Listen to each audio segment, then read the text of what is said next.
이렇게 회계 교육을 받게 되면 저희도 이제 보도 사업을 많이 해봤는데 보도 사업을 할 때 가장 중요한 거는 사업을 잘하는 것도 중요하지만 회계에 대해서 기출을 하고 정산을 하는 게 어떻게 보면 제일 또 중요한 부분입니다. 그래서 저희도 현장에서 보고 나서 어떤 부분을 강조하고 어떤 부분에 실수가 많은지 저희가 경험한 위주로 이야기하면서 꼭 지켜줘야 될 부분. 그리고 회계 교육이 생각보다 이제 해본 사람들은 그렇게 어렵지 않다고 이야기하지만 처음이신 분들은 굉장히 어려운 일이거든요. 그래서 중요한 지켜줄 부분만 지켜주시면 나머지 도움은 여기 지원센터에서 또 지원해주고 그리고 가르쳐 드릴 수 있는 부분은 가르쳐 드릴 테니까 제가 이제 중요한 부분만 일단 오늘 모든 걸 하기에는 굉장히 힘들고요. 그리고 회계의 원칙이나 이런 걸 설명하면 그 설명하다가 다 끝나버립니다. 그래서 여기 계신 분들이 어떤 걸 해야 될지 그 부분에 대해서만 중점적으로 이야기를 하고 오늘 넘어가도록 하겠습니다.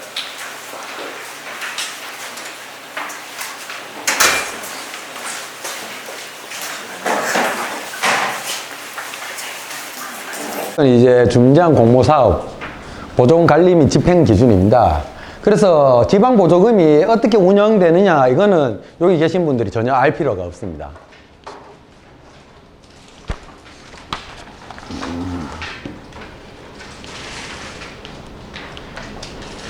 자, 일단 처음 여러분들 책을 한번 펴시고요. 또 적을 게 있을지 모르니까 이 페이지 먼저 펴주시기 바랍니다.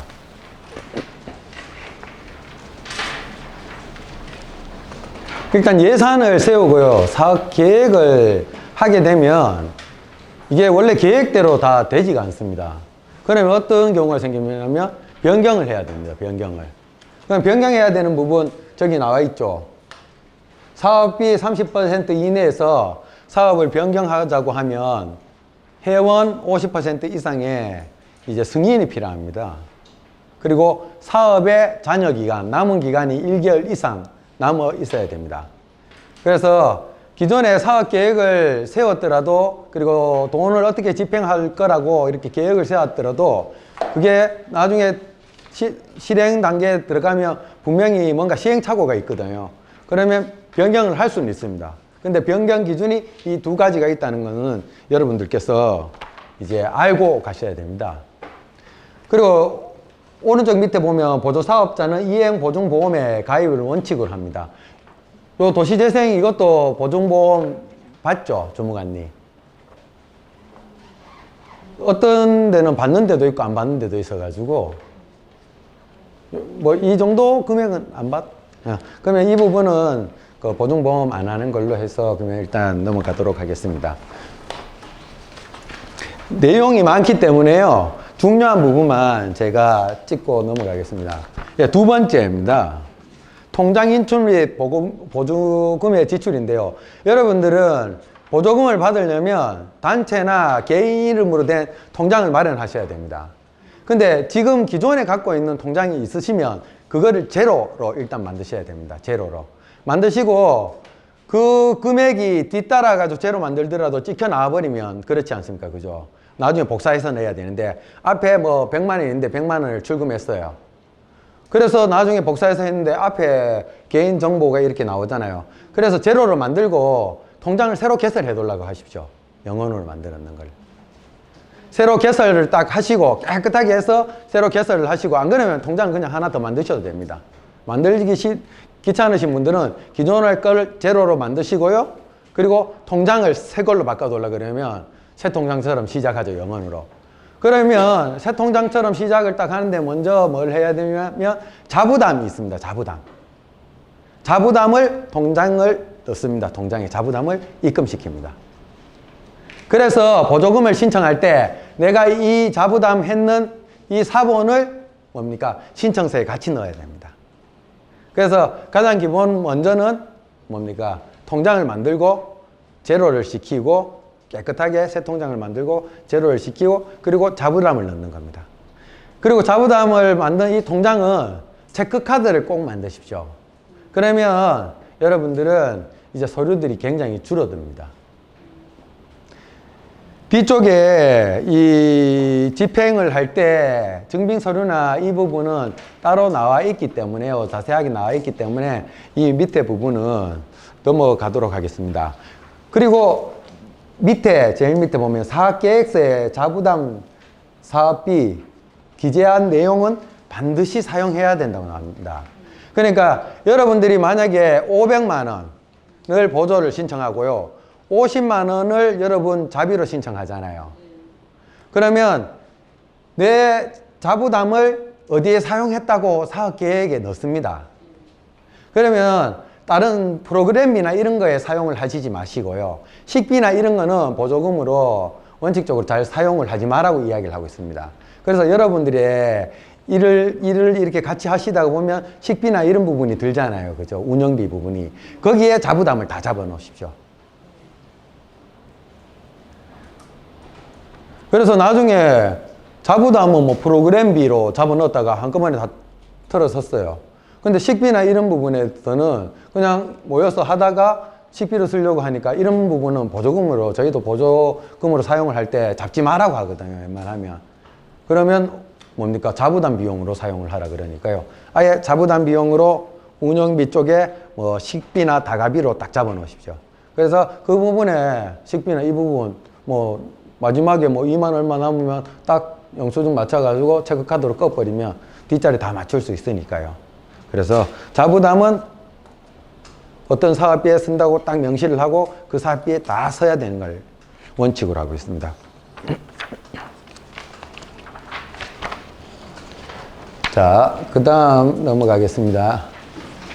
총사업비 이 부분은 여러분들이 얼마 한다고 정해져서 벌써 사업계획서에 넣으셨죠. 그래서 이 부분은 뭐 특별한 것이 없으니까 넘어가도록 하겠습니다. 자, 여기 사업을 이제 추진하시는데 강사 쓰시는 분들 있나요? 사업에. 지금 사업 계획에. 그러면 강사비는 기본적으로 얼마가 정해져 있습니다. 이 다음 장에 보면요. 1급은 얼마 기준이 정해져 있습니다. 이 기준에 맞춰서 지급해야 된다. 내 마음대로 지급하는 게 아니고요. 그래서 이 금액에 대해서 지급을 하는데 여기서 강사비를 사용하면요. 조금 복잡한 게 있습니다. 원천 징수를 해야 됩니다. 세액을 떼야 됩니다. 세액이 몇 %냐면요.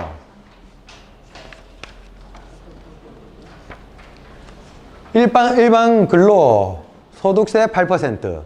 그리고 거기에 근로소득세의 뭡니까? 10분의 1. 그러니까 총 금액의 8.8%를 떼놓고 지급을 해야 됩니다. 그러면 8.8%는 어디에서 어떻게 나중에 넣어야 되는지는 이 책자가 제가 일부러 해달라고 했는 이유 중에 하나가 굉장히 잘 설명되어 있기 때문에 그거는 요거 가지고 이야기를 해드릴게요. 그래서 강사료는 지급을 할 수 있습니다. 지급 기준은 이 뒤쪽에 나오고 있고요. 그리고 그 대신 강사료를 지급할 때 8.8%를 떼고 지급을 하셔야 됩니다. 근데 강사료를 어떤 분들 이제 까먹으시고 100% 다 지급해요.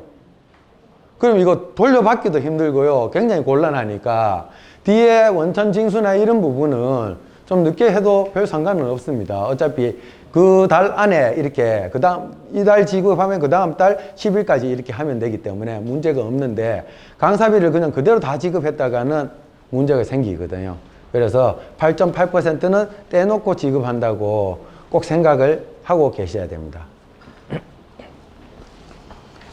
그리고 단순 인건비 기준 나오죠. 1일 최대 얼마입니까? 66,800원. 그리고 원고료나 이런 부분을 지급하시는 분들은 아직까지 뭐 그렇게 많지는 않습니다. 그래서 이 부분은 특별히 제가 설명을 안 드리고요. 그리고 여기 운영비가 있습니다. 운영비. 총 사업비의 10%를 지금 그 운영비라고 이렇게 되어 있거든요.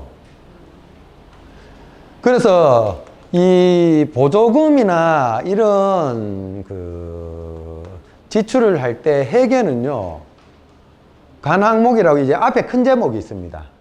운영비는 말 그대로 우리가 뭔가 이 사무실이나 안 그러면 여기 하는 단체를 운영할 때 사용되는 금액이거든요. 근데 운영비에는 뭐 인건비도 있고 그런데 인건비는 지출이 안 되니까. 그러면 보통 그런 경우 좀 있어요. 만약에 어떤 프로그램을 운영하는데 문구나 이런 것을 사는 경우가 있습니다. 문구나. 그런데 이거를 어떤 분들은 운영비에 넣고요. 어떤 분들은 프로그램비에 넣습니다. 근데 우리가 사용할 수 있는 운영비의 비율이 적잖아요. 그렇기 때문에 이렇게 볼펜 한 자루를 사는데 만약 이 프로그램을 운영하는데 사용이 된다면 프로그램비에 해서 그 밑에 물품비에 넣어야 돼요. 그래서 똑같은 물품을 사는데요. 어떤 거는 운영비에 넣을 수도 있고요. 어떤 거는 사업비에 프로그램비에 넣을 수가 있는 겁니다. 이런 운영에 이렇게 좀 미가 있어야 됩니다. 그래서 왜? 운영비는 어떤 보조금을 주든 운영비는 좀 적게 하라고 하는 거거든요. 직접 사업에 넣으라고 하기 때문에. 그래서 운영비와 프로그램 사이비에 내가 돈을 썼다면, 그죠? 운영비 쪽에 보다는 프로그램비 쪽에 넣을 수 있는 거면 전부 프로그램비 쪽에 넣으셔야 됩니다. 그런데 지금 이렇게 설명하니까 이해가 잘 안 가시죠? 좀 이따 한 항목이라는 게 나오면 제가 뒤쪽에 다시 설명을 또 드리겠습니다. 자, 그러면 여기까지는 뭐 특별하게 다른 거 없으시죠? 자, 요 뒤쪽에 강사 지급 기준입니다. 그리고 예산이 작기 때문에요. 뭐 이거 이상 뭐 금액을 더 줘서 지출하는 경우는 적을 겁니다. 보통 강사, 유명한 강사를 부르게 되면요. 이 기준에 초과되기 때문에 원고료를 따로 플러스해서 줍니다. 그 사람들한테는. 그렇지만 지금 이 사업비 안에는 유명한 강사를 부를 수도 없고요. 그죠? 돈도 안 냅니다. 그렇기 때문에 보통 이 안에서 강사료 지급 기준 안에서 되기 때문에 원고료는 웬만하면 지급 안 하고 이 기준에 맞춰서 하는 쪽으로 하시는 게 제가 보기에는 맞을 것 같습니다. 자, 넘어가겠습니다. 자, 여기 나오죠. 강사료. 소득세 8%, 그리고 소득세의 10분의 1, 주민세 0.8%. 그래서 총 8.8%를 공제합니다. 그래서 여기에 8%는 홈택스에 가서 납부를 하고요. 주민세는 뭡니까? 0.8%는 위택스에 가서 납부를 하는데 이 부분은 이 책자 있거든요. 뒤쪽에 상세하게 그 홈 화면까지 캡처돼 가지고 나와 있습니다. 그래서 이 책자를 제가 조금 이따가 다시 한 번 더 말씀을 드릴게요. 자, 여기까지 뭐 특별하게 아직까지 궁금하신 거 없으시죠? 있으면 그때 물어봐 주십시오. 이게 해결을 이 하루 만에 다 한다는 게 솔직히 굉장히 힘들고요. 그리고 여기 계신 분들은 또 해결을 전혀 모르시는 분들도 있기 때문에 굉장히 어려울 수 있습니다. 그래서 전체적으로 한번 제가 훑어드리고요. 여러분들이 꼭 지켜야 될 걸 몇 가지를 다시 찍어 드리겠습니다. 나머지는 다시 여기 와서 물어보셔도 돼요. 자,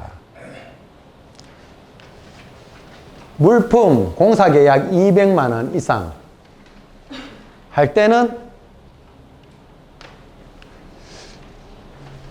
주사님 200만 원 이상 할 때 꼭 계약서를 써야 됩니까? 안 그러면 타인 견적 해가지고 해도 됩니까? 200만 원은 계약서를 보통 쓰지를 않거든요. 저희 쪽은.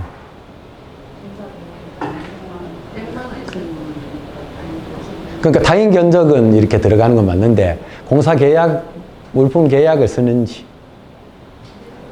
네, 그건 한번. 보통 이제 저희가 보조 사업을 할 때는 이제 100만 원 이상이나 이렇게 넘어가면 그냥 일단 100만 원 이상 넘어가면 이렇게 생각하십시오. 하면 타인 견적이 들어와야 됩니다. 일반 사는데 견적이랑 그리고 뭡니까? 그 전에 알아봐야 되겠죠. 알아본 다른 업체의 견적이 같이 들어와야 됩니다. 그렇죠. 타인 견적, 비고 견적이 같이 들어와야 됩니다. 그런데 계약서까지는 보통 저 금액으로 사용은 잘 하지는 않습니다. 그래서 제가 주무관님한테 물어본 거고요. 이 부분은 하여튼 100만 원 이상이 물품이나 이런 것을 구입하거나 하게 될 때는 한번 센터에 다시 한번 문의를 좀 해봐 주십시오. 자, 이 부분 기타 유의사항 한번 보도록 하겠습니다.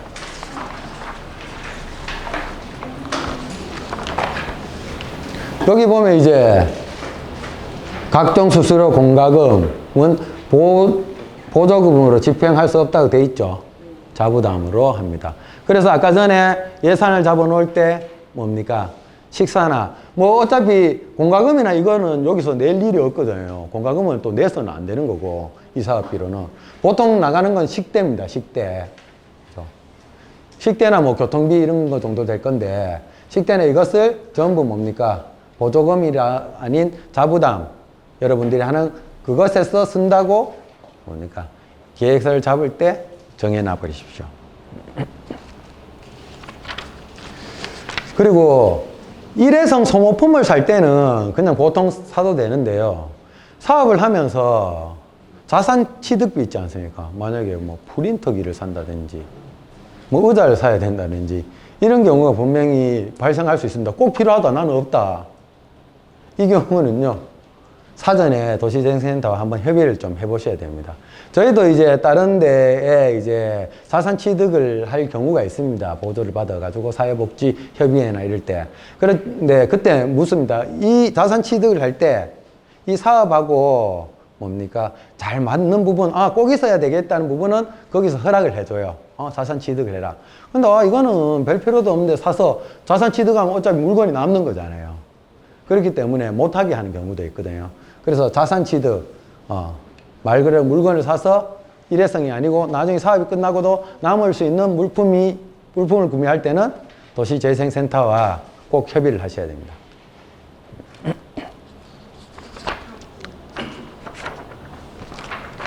자, 여기까지 궁금하신 사항 있으십니까? 없으시죠? 그러면. 자, 여기서 이게 제가 보기에는 제일 중요해요. 아까 전에 강사료 지급할 때 8.8% 남기고 송금하는 거. 잘못 송금하면 정말 귀찮아요. 다시 돌려받고요.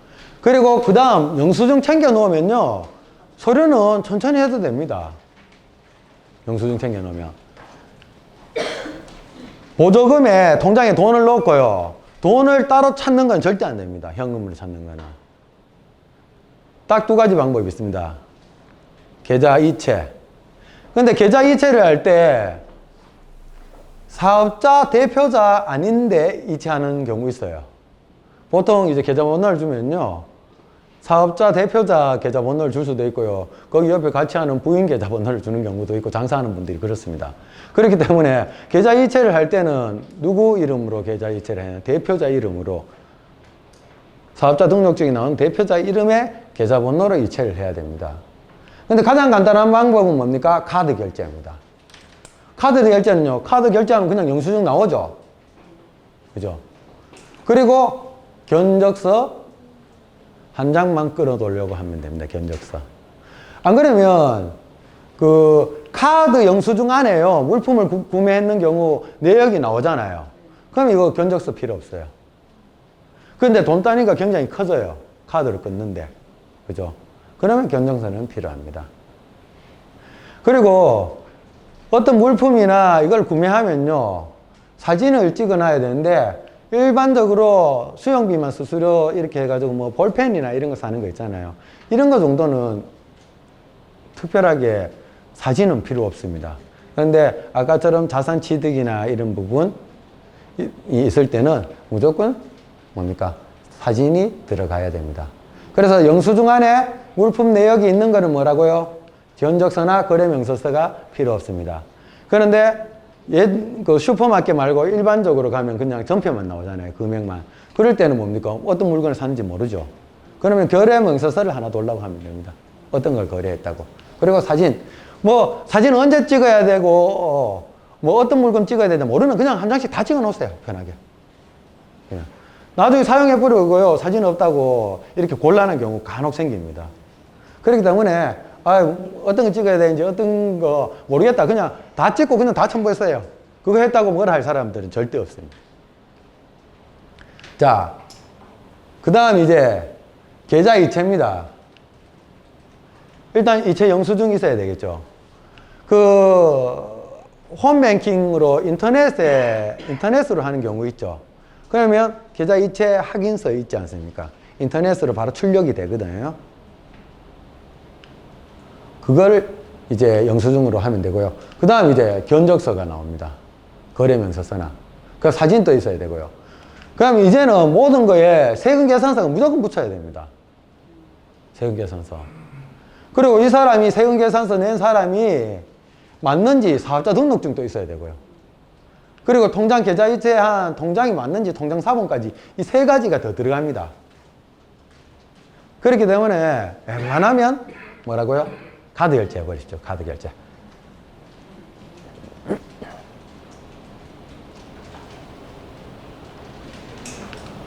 자, 자문비는 뭐 여기서 하시는 분들이 없을 것 같은데 자문비 계획서에 잡아놓으신 분 있으세요? 없죠. 그러면 강사비 이것도 똑같습니다. 이체 영수증 그리고 뭡니까? 사진을 꼭 찍어놔야 됩니다. 강의를 하는 순간에 사진. 그리고 강의 확인서 이렇게 이야기를 하는데 여기서 강의 계획서와 보통 강의 확인서가 있습니다. 강의를 했고 얼마를 내가 수령했다는 뭡니까? 확인서. 그러니까 돈 받았다는 거죠. 그리고 보통 강의 계획서가 필요합니다. 강의 계획서가 없는 분들은요, 강의를 할 내용 있죠. 그걸 받아 놓으시면 돼요. 그래서 이 부분과 통장 사본. 그리고 제가 보기엔 한 가지 좀 빠진 것 같은데요. 보통 신분증 사본까지 받아 놓습니다. 신분증 사본.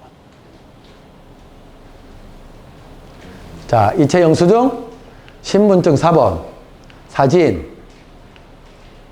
강의했는 분이 통장에 돈이 들어갔으니까 통장에서 돈을 받았다는 확인서, 그리고 강의 계획서. 강의 계획서는 강의 내용 돌라고 하면 되고요. 그리고 통장 사본. 이렇게 들어가시면 됩니다. 그런데 보통 공사 계약이나 물품 계약 같은 경우는 뭐 500만 원 이렇게 하는데 제가 보기에는 없을 것 같아요.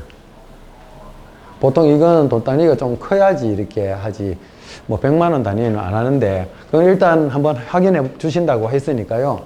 이 100만 원 이상 되면 계약서를 써야 되는지 표준 도급 계약 양식이 있습니다. 물품 계약하는 양식이.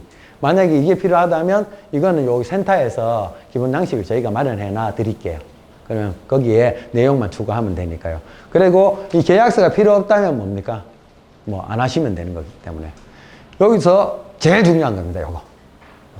이게 제일 중요합니다. 이것만 해놓으면요.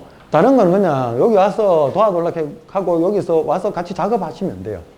그리고 저희가 오실 때, 저희가 와 있을 때 오셔가지고 물어보시면 다 가르쳐 드리니까요. 근데 이게 없어버리면 뭡니까?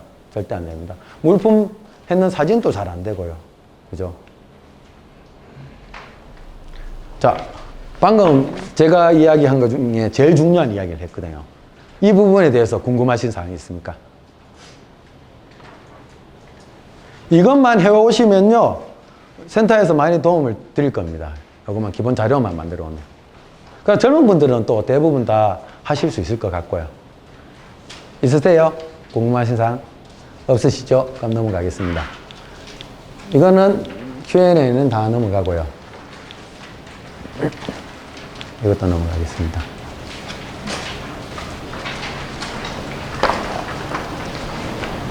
정산 내역입니다. 정산 내역. 몇 월 달부터 몇 월 달까지 이렇게 쓴다고 뭡니까?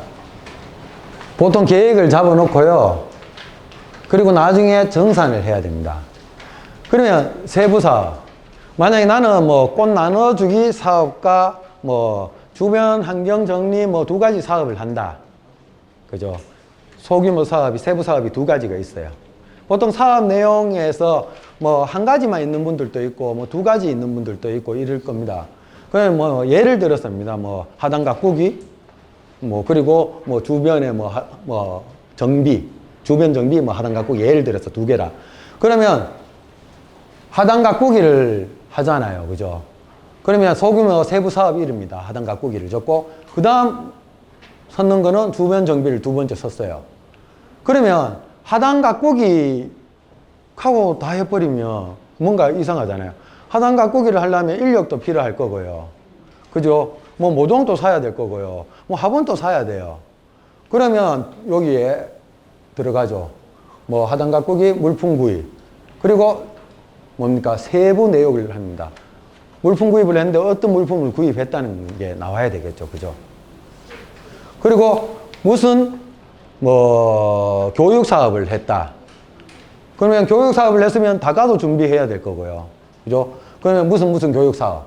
비목에는 다가비. 다가비에는 음료수에 뭐를 샀다. 좀 더 구체적으로. 그리고 뭐 무슨 교육 사업 또 했는데 또 강사비도 들어갈 거 아닙니까? 그럼 강사비. 그러면 누구 강사 몇 시간. 그리고 강의를 했는데 장소를 대여해야 돼요. 그러면 무슨 강의 교육. 여기 밑에 보면 뭡니까? 장소 대여.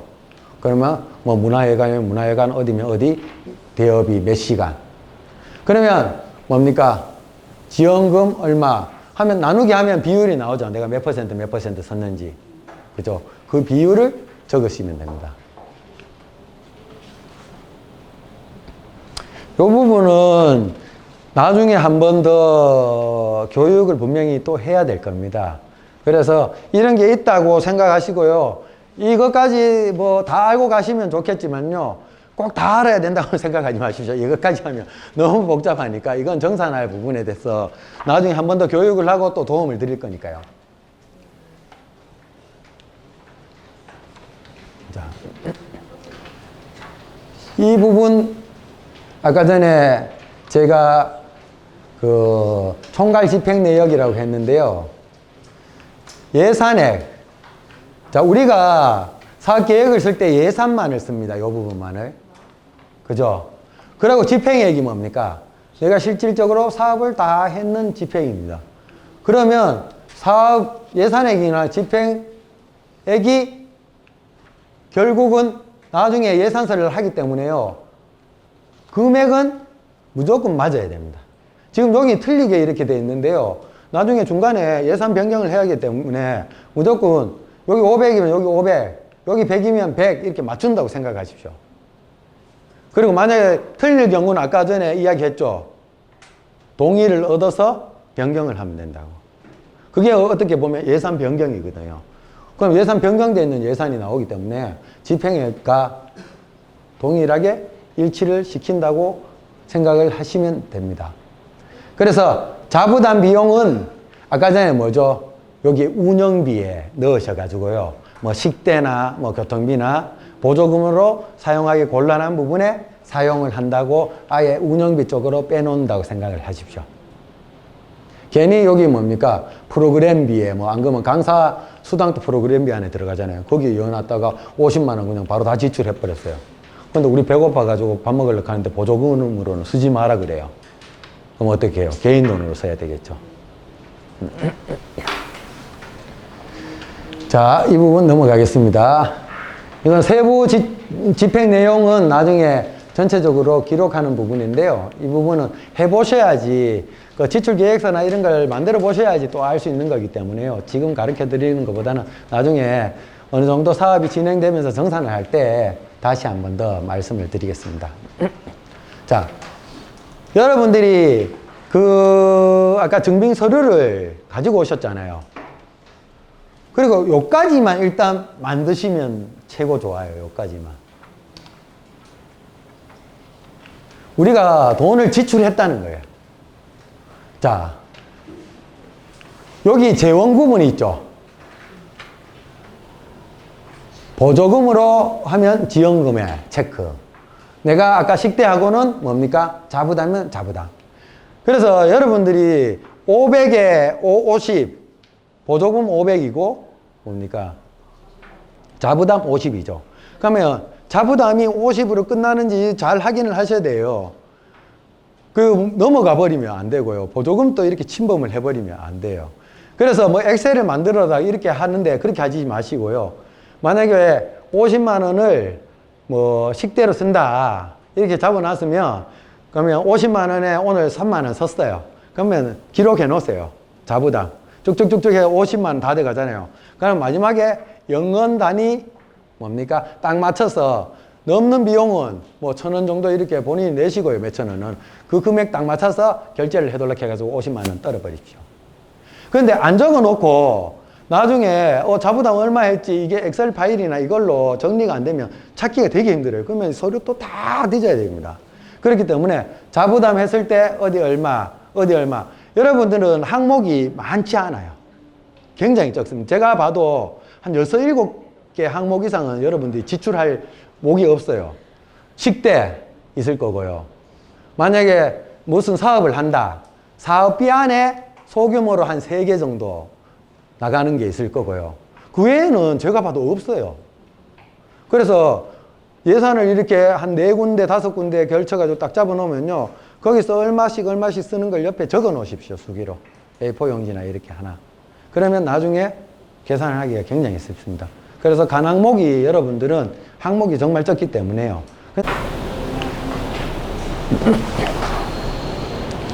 자본합이 섰는데 여러분들이 했는 그 사업 명칭이 있겠죠. 명칭을 적으시고요.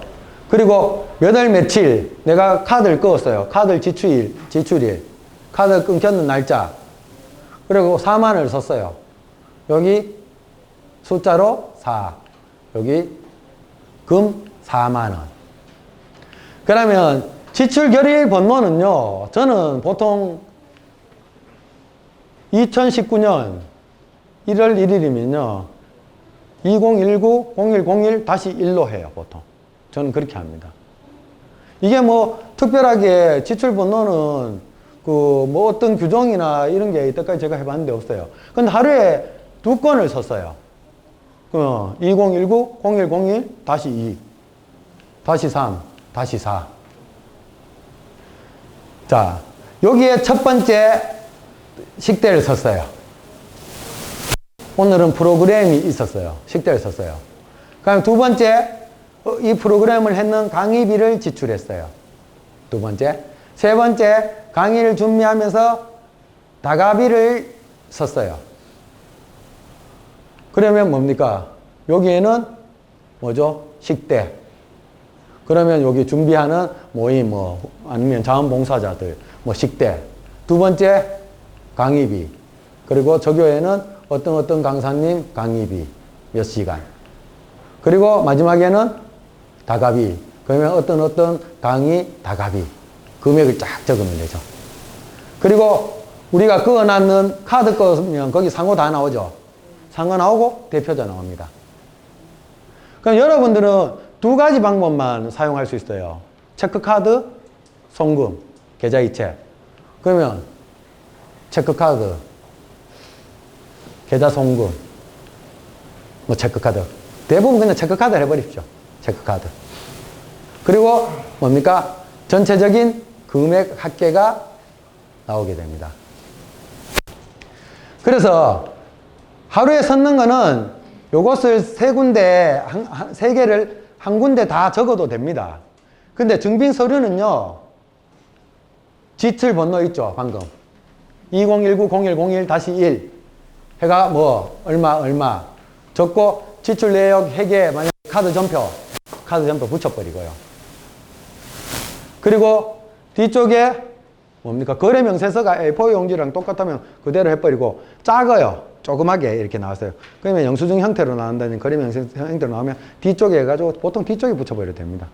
안 그러면 그냥 여기 붙여버리고요. A4 용지에 한 장 뒤에 이어서 그 A4 용지에 딱 붙여버리십시오. 원하는 사람들 따라 이거 영수증 어떻게 붙여라고 이렇게 이야기하는데 보통 저희는 종이 너무 많이 드니까 여기 붙이고 뒤에 바로 볼 수 있도록 다시 이렇게 하는데 그렇게 하지 마시고 그러면 여기도 붙여버리고요. 뒤쪽에 또 증민서류가 더 필요하잖아요. 앞쪽에 다 붙일 수 있다면 여기 다 붙여버리시고요. 안 되면 뒤에 A4 용지를 하나 더 해가지고 뒤쪽에 다 붙여버리십시오. 그리고 견적서나 이런 거는 뭐로 나오죠? A4 용지로 나오기 때문에 그냥 첨부를 해버리면 됩니다. 붙일 필요가 없죠. 여러분들은 아까 전에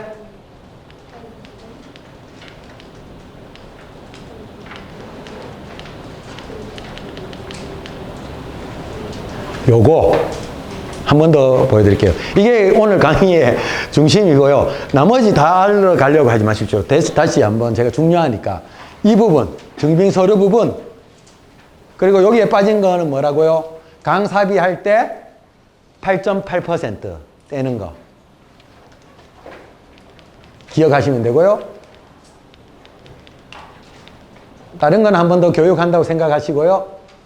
지출 결의서와 증빙서류 이거를 다 준비하시면 나중에 정산할 때는 진짜 문제점은 하나도 발생하지 않습니다. 뭐 뒤쪽에 정산하는 서류를 조금 잘못했다고 하더라도 감사의 영수증만 제대로 첨부되어 있으면요 특별하게 뭘 하지 않습니다. 그래서 지출 결의서와 증빙서류 그리고 아까 전에 어떻게 써야 되는지 그 방법만 정확하게 알고 거기에 따른 증빙서류만 여러분들이 체크를 잘 하시면 됩니다. 그리고 뒤쪽에 여러분들이 사용할 수 있는 양식들이 쭉 다 돼 있거든요. 그래서 이 양식, 이거 한글 파일로 돌라고 하면 드릴 수 있으니까 한글 파일로 받으시면 됩니다.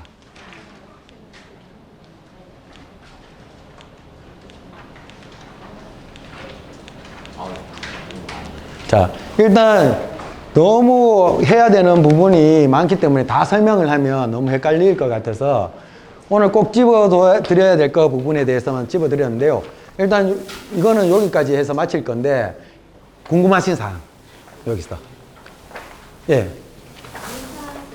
예.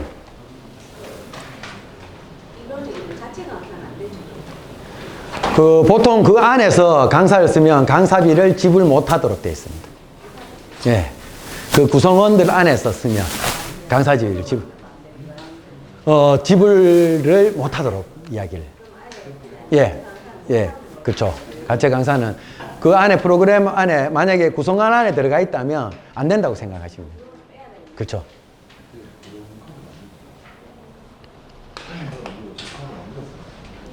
오늘 지출하는 그 뭐 큰 규모의 지출하는 단위를 이렇게 정해 주는 거거든요.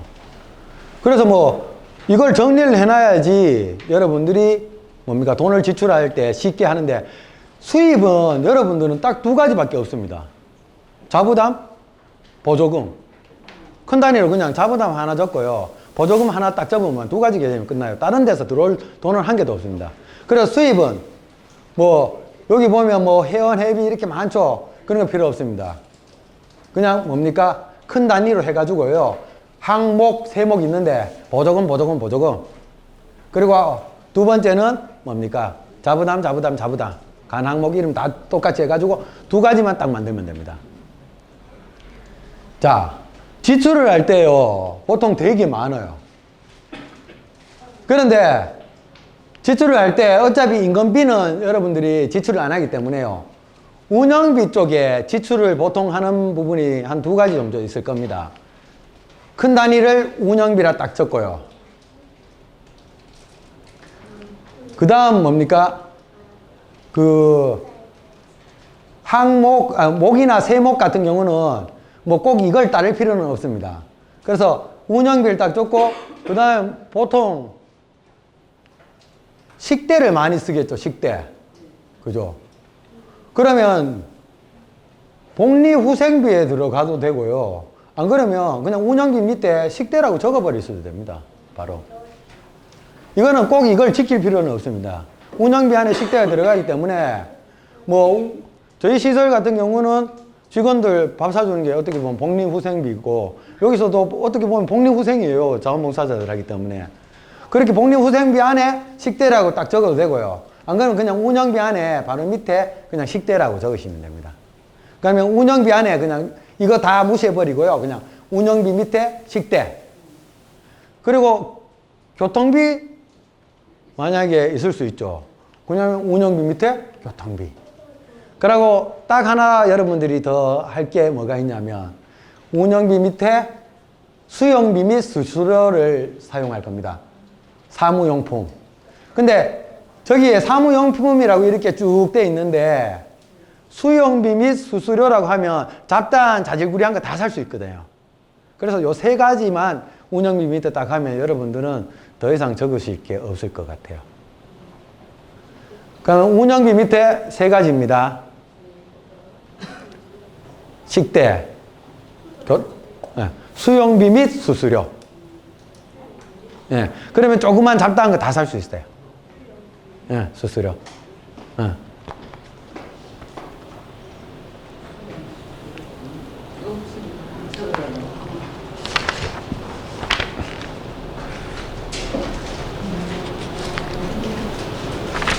왜냐하면 수영비 및 수수료가 이게 사용할 수 있는 폭이 굉장히 넓습니다. 그렇기 때문에 자질구레하게 이제 뭐 비닐봉투부터 시작해가지고 커피 같은 거 이렇게 사잖아요. 그런 것부터 컵 같은 거는 다 살 수 있으니까. 그리고 청소도 오면 청소도 오고, 그리고 A4 용지면 A4 용지 다 살 수 있으니까요. 그거 안에 포함시켜 놓으면 됩니다. 자, 그 다음 여러분들이 사용할 게 사업비입니다. 그러면 여러분들 공모를 냈는데 한 개 사업이에요. 그러면 한 개 사업 이름 딱 적고요. 그죠? 그 사업 밑에서 사용되는 거. 그럼 만약에 사업비 잡았다. 여러분들이 공모했는 게 뭐 도시재생 사업이다. 제목을 예를 들어가지고 도시재생 사업이다. 그러면 거기에서 교육비가 있을 수 있고, 만약에 뭐 환경 개선비가 있을 수 있고, 그리고 뭐 여러 가지 부분이 있을 수 있지 않습니까? 그죠? 그러면 그 밑에 세부 항목을 만들어서 적으시면 됩니다. 이해만 하시고요. 하실 때 전화를 하십시오. 전화를. 이렇게 한다고 이해만 하시고요. 여기서 완전히 처음 하시는 분들은 완전하게 다 익혀간다는 건 굉장히 무리거든요. 이게 또 개념이 잡혀야, 간 항목이라는 개념이 잡혀야지 또 되는데, 이거 잡는 것도 되게 헷갈려요, 솔직하게. 저도 회계하시는 분들 몇 개월 가르쳐야지, 우리 시설이나 이렇게 보조하는 사람들 몇 개월 가르쳐야 알아듣거든요. 그래서 지출은 뭐 이런 식으로 한다는 어렴풋한 개념만 여러분들이 잡아 놓으시면 됩니다. 예. 그럼 쭉 넘어갑니다. 이런 건 다 필요 없고요. 장문은 여러분들 어차피 안 만드실 거고요. 만들기도 힘들고요.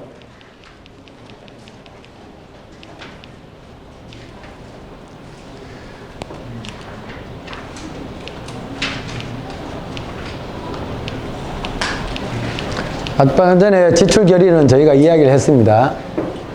그리고 증빙 서류는 아까 표로 정리가 돼 있죠. 그래서 보시면 되고요. 그리고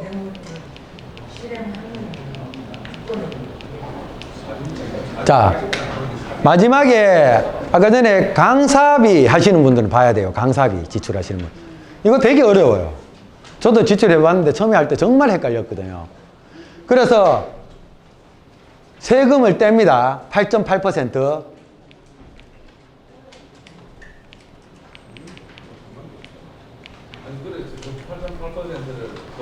예를 들어서 2만 원 주고 세무서 갖다 주고 2,400원 가지고 세무서 갖다 주고 이러면 아니요, 여기 나오죠. 홈택스에 들어갑니다. 홈택스 엑스에. 그 부분은요.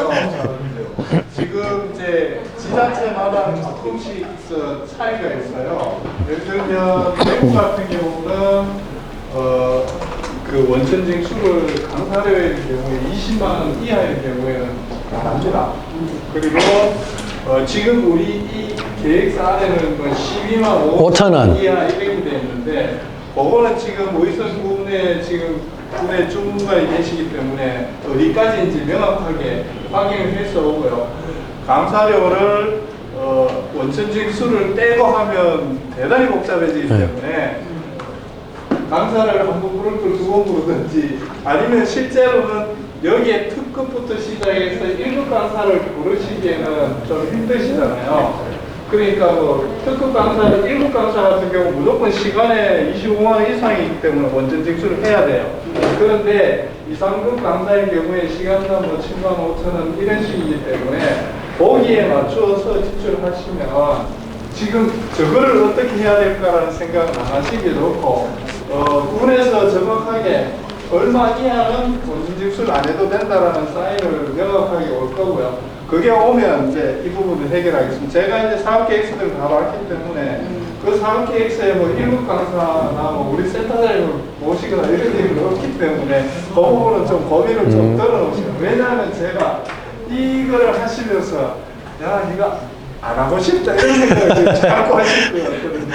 근데 힘들지만 조금씩 배워서 이해를 하시고 앞으로 이 사회 이 지역의 주역으로서 일을 하셔야 되는 그런 과정이다 이렇게 이해를 죄송합니다. 네. 그 보통 레크레이션 강의나 이런 게 하면 보통 지급 기준으로 하면 11만 원이거든요. 한 2시간 정도 잡아가지고. 그런데 그 이상의 강사는 잘 안 부릅니다. 보통 이제 우리도 프로그램을 올리면 레크레이션이나 전문 뭐 자격증이 있는 강사들 불러도 11만 원이거든요. 2시간에. 그렇기 때문에 그 이상 뭡니까 초과 안 하면 안 해도 되기 때문에요. 그런데 초과하는 경우도 있죠. 그래서 일단 제가 강사를 쓰시는 분은 이걸 봐야 되고 제가 하는 것 중에 제일 어려운 게 이겁니다. 그래서 하시고요. 아까 전에 이제 그 운영을 하시다가 이 비용을 어떻게 지출해야 되는지 이 해결을 하다 보면 이쪽으로 하면 맞고요. 이쪽으로 하면 틀리는 경우도 있어요. 그렇기 때문에 그런 게 궁금하시면 뭐 저도 가르쳐 줄 수 있는 부분 한 대에서는 설명을 해 드릴 테니까요. 그거는 뭐 저한테 교육 말고 따로 한번 문의를 해 보시면 제가 요렇게 하니까 하지 마라 그러던데 비슷하게 해서 요렇게 하니까 괜찮다 이런 부분이 있으면 제가 따로 설명을 해 드리고 뭐 여러분들이 최대한 사용할 수 있고 그래도 하면서 또 편하게 할 수 있는 방법을 제가 알고 있는 한도 내에서는 또 가르쳐 드릴 테니까요. 따로 물어보시면 될 것 같습니다. 그래서 해결 교육은 아까 전에 말했듯이 영수증 체크하고 그리고 지출 결의서 쓰는 데까지만 여러분들은 이 책을 보고 한다고 생각해 주시면 될 것 같습니다.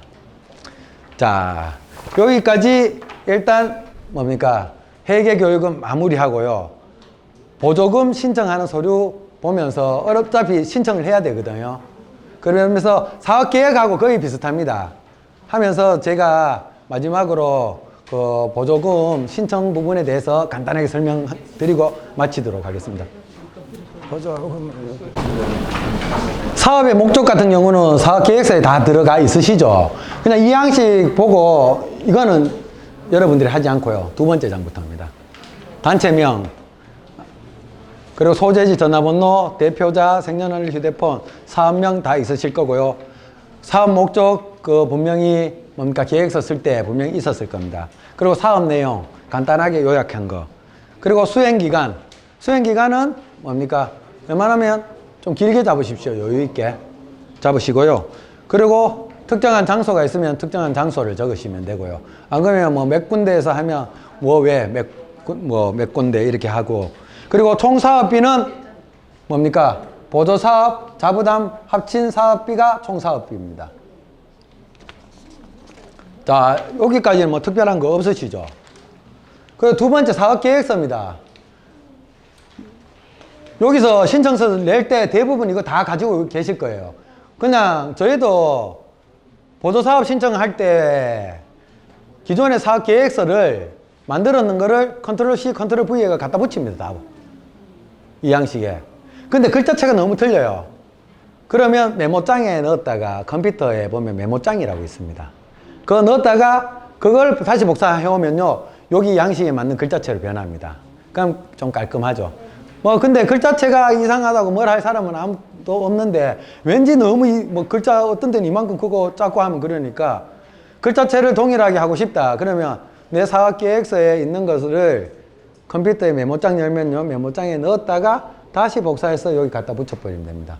그래서 목적이 나는 2개인데 왜 3개냐? 그럼 2개 적으면 되고요. 1개 있으면 1개 적으면 됩니다. 다 없애버리면 됩니다. 추진기간 아까 전에 위에 거 하고 그 대신 일치해야 되죠. 첫 장에 아까 여기 뭡니까? 기간 나오죠? 그거하고 일치해야 됩니다. 앞뒤가 달라버리면 그건 문제가 생깁니다. 그리고 장소도 똑같아야 되고요. 대상도 뭐 도독리 주민이면 도독리 주민, 안 그러면 뭐 어르신들 어르신. 주간, 후원, 만약에 개인적으로 이렇게 한다 그러면 뭐 특별히 후원 없다 그러면 없애버리면 됩니다. 주간 단체 이름은 단체. 안 그러면 여기 뭐 주간 하면 그 개인적으로 들어왔다면 몇 명에 누구의 몇 명 이렇게 적으셔도 될 겁니다. 그 부분은 그것도 군청에서 명확하게 어떻게 할지 사인을 저한테 주기로 했거든요. 아, 예, 알겠습니다. 그리고 세부 일정인데요.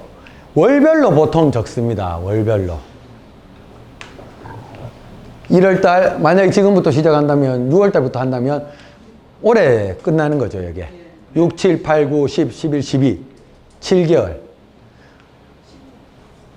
무슨 사업을 하잖아요. 근데 사업명은 다 똑같죠. 그죠? 한 가지 사업만 한다면, 세부 사업이 한 가지 사업만 있다면. 근데 두 가지 사업이 있는데, 한 가지 세부 사업을 먼저 하고, 뒤에 한다면 세부 사업명이 좀 달라질 수도 있습니다. 근데 한 가지 사업으로 끝나요. 그럼 세부 사업명은 다 똑같죠? 그 대신 추진 내용이 달라집니다. 일단 준비해야 될 거고요. 그죠? 그리고 뭐, 강의할 거 있으면 강의할 거고요. 그리고 뭐, 일단 인원들 교육할 거 있으면 교육할 거고요. 그 교육 다 끝나면 본 사업 할 거고요. 그리고 마지막에 또 뭐 해야 됩니까? 정산해야 되죠. 정산 또 있으실 거고요.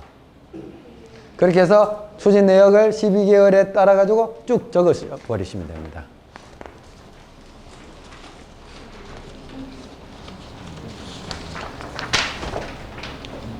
기대 효과.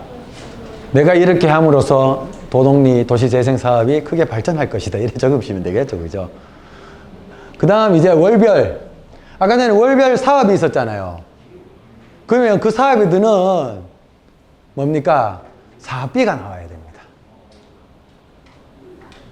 이게 조금 어렵죠. 그죠? 앞쪽에 보면 뭡니까?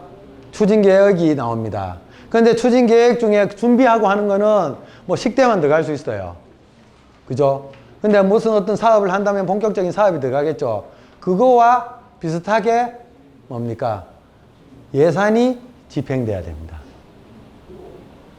예산이 잡혀져 있어야 됩니다. 나는 교육은 8월 달에 할 거고 이 교육으로 인해 가지고 사업은 9월 달에 해요. 그럼 교육비 들어가야 되겠고 교육한다 그러면 뭐 다가비도 들어가야 될 거고 이렇게 총 금액을 적습니다. 그죠? 그런데 여러분들이 하실 때 군비, 국비 막 여러 가지 섞어서 하면 굉장히 헷갈려요. 그냥 일단 자체 부담만, 군비하고 자체 부담 막 같이 정리하다 보면 굉장히 힘드니까 자체 부담 50만 원 하잖아요. 그러면 그거는 여기서 식사할 것 같고 여기도 식사할 것 같고 여기도 식사할 것 같아요.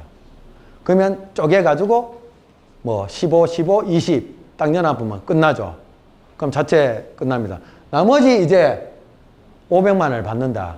그거는 어디에 얼마 쓸 거고 어디에 얼마 쓸 거고 얼마 쓸 거고 다시 쪼개십시오. 그러면 훨씬 더 편합니다. 여기서 좀 헷갈리시죠? 가지고 오십시오.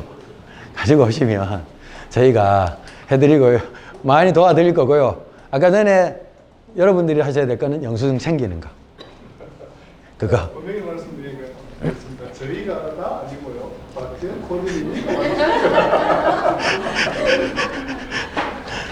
자, 이 부분 앞에 사업 계획을 추진하면 예산도 뒤따라야 된다는 거. 그거에 맞춰서 해야 된다는 거요.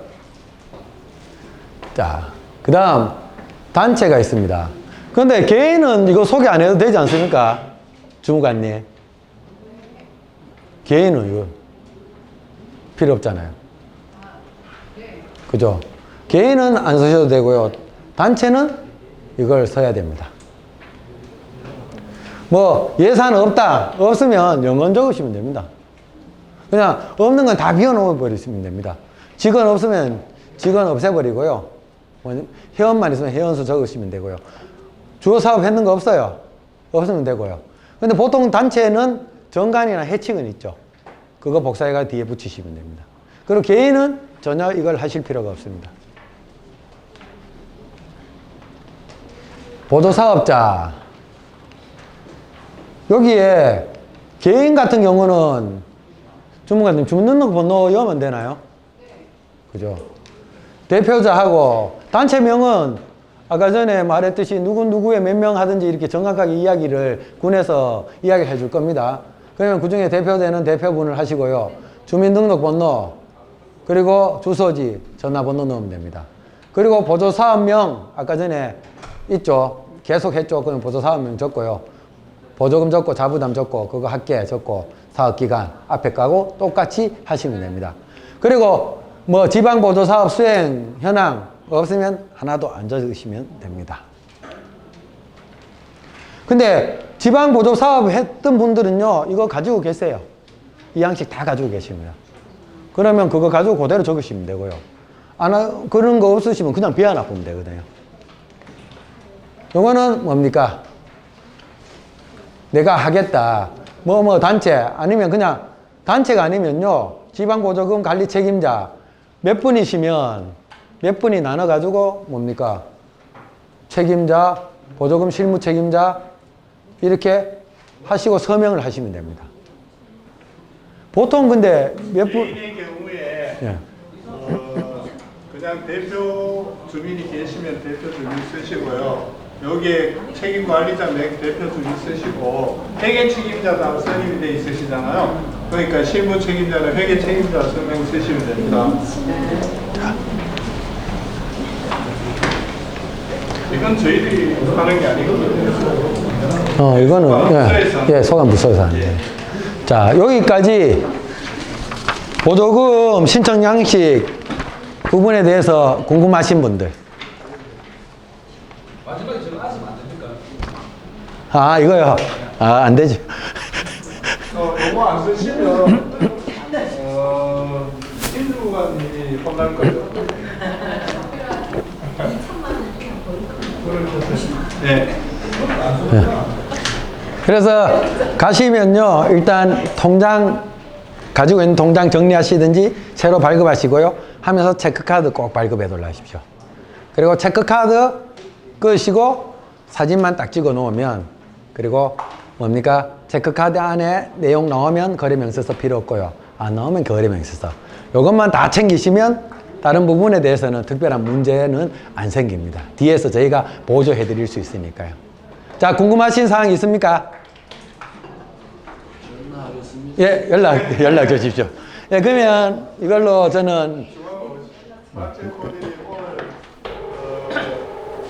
주민들과 함께 같은 이제 이야기를 해주셔서 대단히 감사하고요. 원래 교육을 제가 1시간 말씀을 드렸기 때문에 지금 더 하실 말씀이 상당히 많지만 여기서 해야 제가 주민분들한테 혼이 덜 날 것 같아요. 하여튼 좋은 강의 감사드리고요. 박수로.